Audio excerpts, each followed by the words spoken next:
Halo guys, mari belajar rancangan percobaan di bidang agronomi bersama Mama Ani.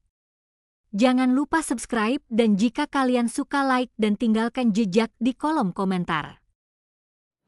Sebelum kalian mempelajari apa itu suatu rancangan percobaan, kalian harus terlebih dahulu memahami apa itu rancangan di dalam sebuah penelitian atau suatu percobaan. Jadi rancangan ini nantinya kalian gunakan untuk mendapatkan informasi yang diperlukan yang berhubungan dengan persoalan yang akan atau ingin kalian selidiki.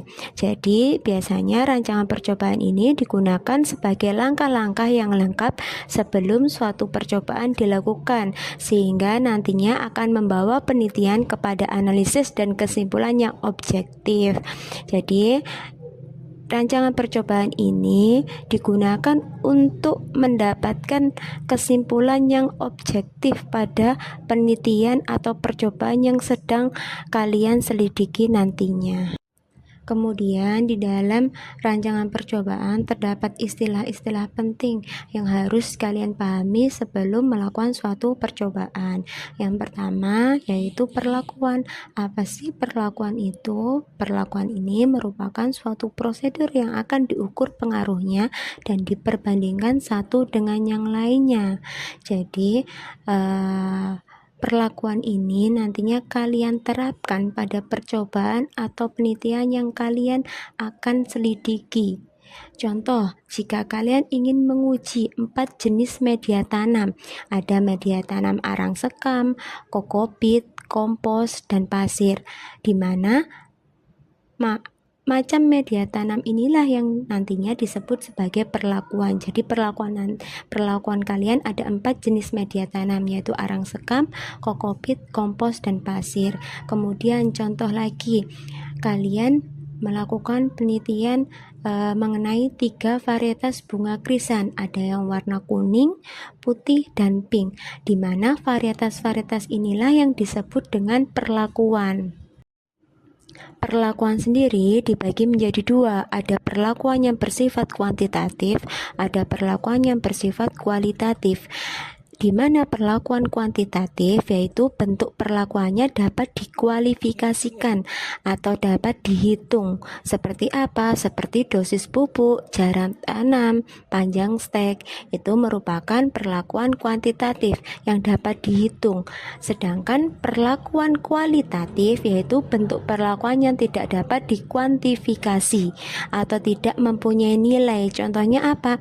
Jenis pupuk, ada pupuk kandang, pupuk kotoran ayam, pupuk kotoran sapi. Kemudian varietas, ada varietas contohnya pada bunga, ada bunga warna kuning, hijau, merah, dan lain sebagainya. Kemudian ada jenis pestisida, ada herbisida, kemudian ada insektisida, dan lain sebagainya. Kemudian cara penyiangan juga merupakan perlakuan yang bersifat kualitatif. Kemudian untuk istilah selanjutnya setelah perlakuan yaitu ada namanya taraf atau tingkat atau level perlakuan. Ini adalah banyaknya tingkat faktor perlakuan yang dicobakan atau diberikan pada satu unit percobaan. Jadi contoh, kalian menggunakan perlakuan dosis pupuk urea. Apa sih taraf dari dosis pupuk urea ini? Ada tarafnya yang dicobakan yaitu 50 kilo urea per hektar, 100 kilo urea per hektar, 150 kilo per hektar, kemudian 200 kilo urea per hektar. Ini merupakan taraf. Jadi perlakuan kalian dosis pupuk urea, kemudian tarafnya ada 4 taraf, yaitu 50 kilo urea per hektar, 100 kilo urea per hektar, 150 kilo urea per hektar, dan 200 kilo urea per hektar. Itu yang dimaksud dengan taraf atau tingkat atau level di suatu perlakuan. Di dalam suatu rancangan percobaan juga terdapat istilah unit percobaan. Apa sih unit percobaan? Unit percobaan ini merupakan unit terkecil dalam suatu percobaan yang diberi suatu perlakuan. Jadi, ketika kalian melakukan suatu penelitian atau percobaan pasti ada peta. atau luasan lahan. Ini yang disebut dengan unit percobaan. Unit percobaan dapat berupa apa? Dapat berupa peta lahan, kemudian ada individu tanaman, ada polybag. Misalnya gini, pengaruh perlakuan dosis pupuk N terhadap produksi tanaman kedelai. Maka unit percobaannya adalah satu peta lahan yang berukuran 3 kali 4 meter yang terdiri dari 15 tanaman. Jadi untuk unit percobaannya ini contoh di gambar di samping. Berarti unit percobaannya ini satu petak lahan. Jumlah luas sawah percobaan untuk satu petani 4-5 bata. Luas satu kotak 3 kali 3 meter. Jadi unit percobaannya berapa meter? Ini lebarnya 6-7 meter, kemudian untuk panjangnya 9-10 meter. Itu dinamakan satu unit percobaan. Istilah selanjutnya yaitu satuan pengamatan. Di dalam suatu rancangan percobaan pasti ada parameter yang ingin kalian amati atau ingin kalian teliti atau kalian selidiki. Jadi satuan pengamatan ini adalah anak gugus dari unit percobaan tempat di mana respon perlakuan diukur. Jadi ketika kalian memberikan perlakuan, kalian ingin tahu seberapa parameter yang ingin kalian teliti itu berpengaruh, seperti itu. Contohnya kalian melakukan percobaan atau penelitian pengaruh pupuk kandang terhadap pertumbuhan tanaman. Jadi apa saja satuan pengamatannya? Itu ada tinggi tanaman, kemudian produksi tanaman per peta, luas daun, kandungan klorofil tanaman, jumlah daun, dan lain sebagainya. Contohnya ini pada gambar terlihat kalian mengukur tinggi tanaman. Jadi satuan pengamatannya ada tinggi tanaman, kemudian ada buah tomat, warnanya berbeda-beda. Jadi satuan pengamatan kalian bisa menggunakan warna buah, seperti itu. Kemudian di dalam suatu rancangan percobaan ada prinsip-prinsip dasar yang harus kalian pelajari. Yang pertama ada pengulangan. Apa sih pengulangan ini? Yaitu perlakuan yang muncul lebih dari satu kali dalam suatu percobaan. Jadi jika dalam suatu percobaan setiap perlakuan hanya muncul satu kali atau mempunyai ulangan tunggal, maka itu tidak dapat menduga galat dalam suatu percobaan. Galat ini adalah kesalahan antara nilai sebenarnya dengan nilai yang diestimasi. Tujuannya untuk apa? Yaitu untuk pengulangan, untuk meningkatkan ketelitian. Jadi pengulangan ini digunakan untuk mengurangi galat atau untuk meningkatkan ketelitian kalian dalam percobaan atau penelitian, seperti itu. Semakin banyak pengulangan, maka semakin bagus penelitian kalian karena akan semakin teliti, seperti itu. Kemudian untuk prinsip dasar perancangan yang kedua ada namanya pengacakan.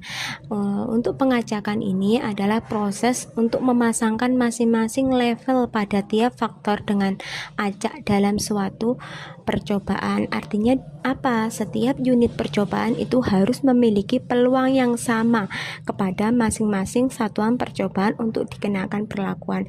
Jadi semua unit itu harus mendapatkan perlakuan yang dicobakan, harus dikenakan pada unit percobaan. Biasanya pengacakan ini bisa menggunakan apa? Menggunakan bilangan acak, undian, lotre, atau menggunakan sistem komputer. Jadi harus dilakukan pengacakan agar unit-unit percobaan itu mendapatkan perlakuan sesuai. Jadi tidak ada yang dibuat lebih bagus atau perawatan kalian lebih bagus di sini, itu tidak bisa. Jadi harus semua harus mendapatkan perlakuan yang sama, seperti itu. Kemudian prinsip dasar perancangan yang Selanjutnya yaitu ada namanya pengendalian tempat percobaan. Ini digunakan untuk menentukan perlakuan-perlakuan pada peta percobaan atau mengendalikan keragaman yang muncul akibat keheterogenan kondisi lingkungan pada suatu percobaan agar objek yang diteliti adalah objek yang homogen. Jadi melalui cara apa? Perancangan percobaan dilakukan dengan melakukan pengelompokan menggunakan covariabel atau variabel tambahan, memilih ukuran satuan-satuan percobaan. Jadi kalian harus tahu terlebih dahulu tempat percobaan kalian itu cocok menggunakan rancangan seperti apa. Apakah perlu pengelompokan atau tidak perlu pengelompokan? Apakah perlakuan kalian faktorial atau tidak, seperti itu. Ini merupakan contoh sederhana suatu percobaan atau penelitian. Jadi contohnya gini, kalian melakukan percobaan pengaruh dosis pupuk kandang terhadap pertumbuhan tanaman jagung. Jadi perlakuannya apa? Dosis pupuk kandang menjadi suatu perlakuan. Kemudian untuk tarafnya apa? Taraf dosis pupuk kandangnya ada yang K1 100 kilo per hektar, K2 250 kilo per hektar, K3 300 kilo per hektar. Itu disebut dengan taraf. Ada 3 taraf, K1, K2, dan K3. Kemudian masing-masing taraf ini kemudian diulang. Minimal itu ada 3 kali ulangan, minimal galat 15, seperti itu. Jadi semakin banyak ulangan semakin bagus suatu penelitian itu sendiri. Contohnya ini diulang sebanyak 3 kali. Jadi taraf pertama diulang sebanyak 3 kali, taraf kedua 3 kali, taraf ketiga 3 kali. Jadi semua ulangan harus sama di masing-masing perlakuan. Cukup itu dulu untuk pendahuluan. Kenapa sih kalian harus mempelajari rancangan percobaan, apa istilah-istilah penting dalam rancangan percobaan, itu kita pelajari pada materi ini. Mungkin nanti untuk macam-macam rancangan percobaannya kita bahas pada materi selanjutnya. Jadi tetap tonton channel YouTube Belajar Mudah Pertanian agar kalian lebih paham mengenai rancangan percobaan di bidang agroekoteknologi khususnya. Terima kasih. Wassalamualaikum warahmatullahi wabarakatuh. Thanks for watching guys. Jangan lupa subscribe, like, dan komennya.